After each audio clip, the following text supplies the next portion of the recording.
Guys, it's Soldier Girl. This is week 3 of training for a marathon. I'm going to be running next month and I'm super excited. Now my goal today was to do 14 miles in 2.5 hours. I did not meet my goal. I missed it by 5 minutes. 5 minutes. But I'm okay with that. Last week I missed it by 2 minutes. And now we're up to 5. But I did add 2 more miles. Okay, so today I stopped for water 3 times, and out of those 3 times I stretched twice. All right, so but I didn't have any issues really physically. I didn't have any issues at all today. Quads and hams are perfectly fine. Like, they're not even sore. They'll probably be sore tomorrow, but they're not sore right now. Biggest issue I think were the calves, and so they were really tight, so I had to stop and stretch those twice. And then what else? This muscle along the front of my right here, it's always tight, and this has always had that issue, and I need to get a foam roller. Okay, but that's the only issue, and that's on both sides. I didn't have any problem with my Achilles. I usually do in previous years. I have had issues with those. Other than that, you guys, that was pretty good. I'm having a protein shake right now. I didn't eat anything before I went running, so I ran fasting. And this is just Slim Fast. There's a scoop of Slim Fast, 2 bananas, some peanut butter, and like 6 to 8 ice cubes, basically. And it's good. It's not Shakeology, but hey, it works for me. What else can I say? Now, with running, and I know that I've mentioned this before, 3 important components to running.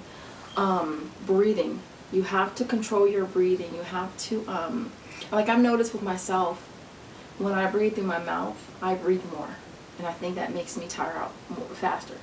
So when I run now, I run with my mouth closed and I breathe in and out through my nose. And I feel like I'm able to control my breathing better that way.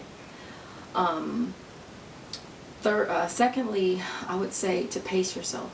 Try to pace yourself. Try to pick a pace that you can sustain for the duration of your run. Don't go out the freaking door running trying to push for a 6-minute mile. That's something that you have to progress, you have to work up to. So start with a pace that's comfortable for you to sustain your run.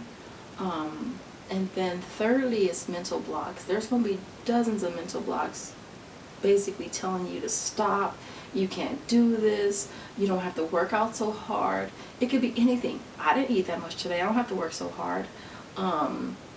You're hungry, you're thirsty, you know, all these outside influences that are coming in that are basically trying to stop your workout. Alright, so you need to be able to push through those mental blocks and keep going. And I assure you, it will get easier, it will get better, and you will be able to run further.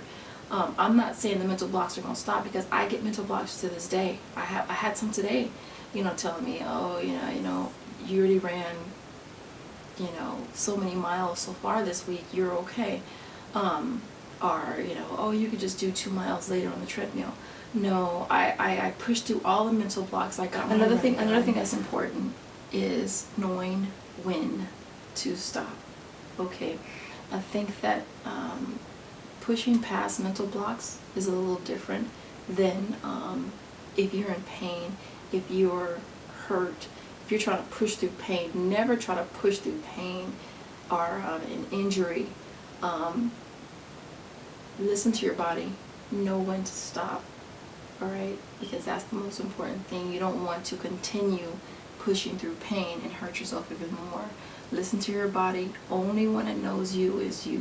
No one knows you like you. Alright? So don't feel like you have to keep pushing through to prove a point to anybody, because the only one you need to prove a point to is yourself. Alright? And there's no sense in you trying to prove a point to irrelevant people that are trying to be relevant. Alright? So I'll leave it there. I'll see you guys next week after week 4.